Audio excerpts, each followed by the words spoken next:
নমস্কার ডাক্তারবাবু এবং ডাক্তার ম্যাডাম। একটা বিশেষ বার্তার জন্য এই ভিডিওটা বানানো। গত 2 বছরে ভারতবর্ষে ডাক্তারদের বিরুদ্ধে চিকিৎসাগত মামলার সংখ্যা অনেক বেড়ে গেছে। 2022 থেকে 2024-এর মধ্যে 12,000-এরও বেশি লিগ্যাল নোটিশ এবং ম্যালপ্র্যাকটিস ক্লেম করা হয়েছে।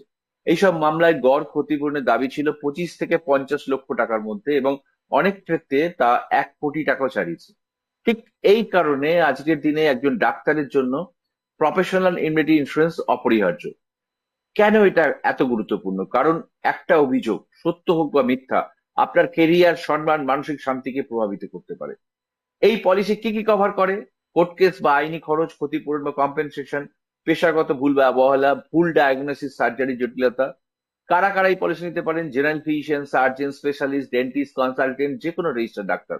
মুখ্য বিষয় যেগুলো খেয়াল রাখবেন সেগুলি হলো আপনার পেশা অনুযায়ী উপযুক্ত কভার অ্যামাউন্ট, রেট্রোঅ্যাক্টিভ কভারেজ অর্থাৎ আগের কেসগুলোকেও যেটা কভার করে, এবং নাম্বার 3, এক্সক্লুশন ও ক্লেম মেড ক্লজ ভালোভাবে বুঝে নিন। মনে রাখবেন, আজকের দিনে চিকিৎসা পেশার সঙ্গে সঙ্গে আইনি নিরাপত্তা খুব জরুরি। এই পলিসি আপনার প্র্যাকটিস ও সম্মান দুটোকেই রক্ষা করবে। আমাদের টিম ফ্রি কনসালটেশন দিচ্ছে আপনাদের প্রফেশনাল রিস্ক মূল্যায়নের জন্য। বিস্তারিত জানতে এখনই এক চাপুন বা চ্যাটে এস লিখে পাঠান।